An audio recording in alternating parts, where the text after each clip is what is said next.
Hi and welcome to Let's Bake and Cook Stuff. Today I am making pumpkin pie spice loaves. Are you getting enough pumpkin this season? Pumpkin pie spice? I'm for sure, and I'm using up a lot of pumpkin. I heard there was a pumpkin shortage. Have you heard anything about that? I'm having any trouble. Okay, we're going in with 2 cups of granulated sugar, 1 cup of brown sugar,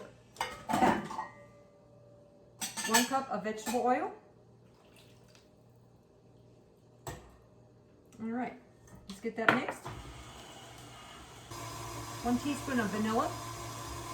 I'm using clear vanilla just because I ran out of the regular vanilla, but I'll be getting some soon.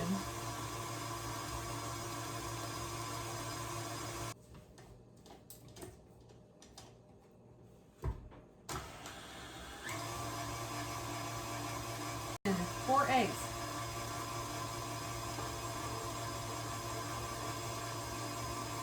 One at a time if they'll allow it.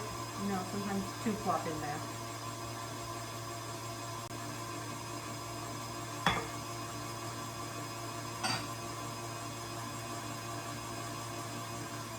Let's scrape down one more time for good measure. Got a little bit of sugar sticking to the sides there. Okay, 2/3 of a cup of yogurt or buttermilk. I have this just plain yogurt, but definitely if you have buttermilk, use that. If you don't have buttermilk, you know how to make it, right? You just put 1 teaspoon of vinegar in the bottom of your measuring cup and then pour it up to 2/3 of a cup in this case because we're doing 2/3 of a cup. 1 can or about 2 cups of the pumpkin puree. Make sure you're using the pumpkin puree, not the pumpkin pie filling. The pumpkin pie filling is really thin. You see how this is kind of thick? It's really thin and it's already got everything added into it. You just pour it into a pie shell and make it. I bought that on accident before, and it's not bad, but you know, you can't use it for recipes like this. You can just make it for pie, I guess. Maybe there's some other things you can do with it. All right, while that's mixing, I'm going to be adding 2 cups of all-purpose flour, 1.5 cups of whole wheat flour. Use 3.5 cups of all-purpose flour if you don't want to use wheat flour. I just tell you, I just like wheat flour. I like the flavor and the texture of it. Some people don't like it, so don't use it if you don't like it, or if you don't have it. It's not anything to worry about. Most of the recipes I've created with regular all-purpose flour or whatever, and then I've incorporated the wheat flour as I've, just evolved into that. So, tablespoon of pumpkin pie spice, 2 teaspoons of soda, 2 teaspoons of salt, and 1 teaspoon of baking powder. Whisk that up.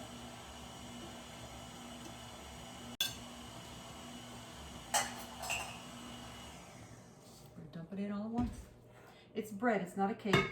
These are like bread loaves, so it's different than when you make a cake. I'm going to make this in these miniature loaf pans. I think they're easier for giving, but you can put this in a regular loaf pan. In fact, while that's mixing, I'm going to spray the pan. This is a spray that also includes the flour.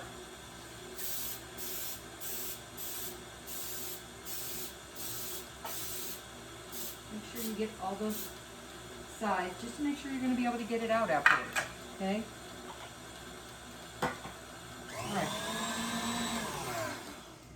That should be good.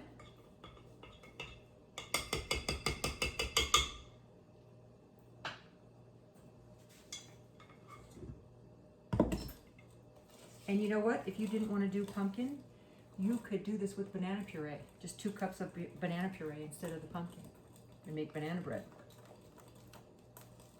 If you didn't want to use pumpkin pie spice, you could just put a couple of teaspoons of cinnamon and a little bit of nutmeg. Apple pie spice is a lot like pumpkin pie spice. If you have some of that for your apple pie, go ahead and use that.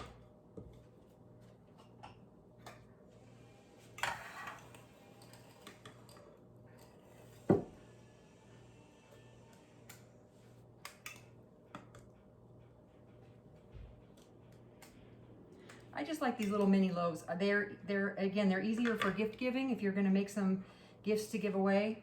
They're also great for serving like that.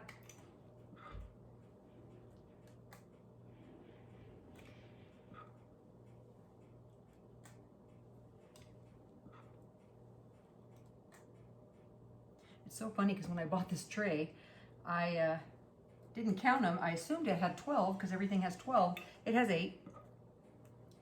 So I'm going to go ahead and bake these up, and then we're going to do the next batch. Okay, confession time. After I turned off the camera, I filled these more. I thought they weren't filled enough, but they were. You can see here that they are overfilled. So they poofed up a little bit too much. So just letting you know that I did that. I tried to trick you. I wasn't trying to trick you.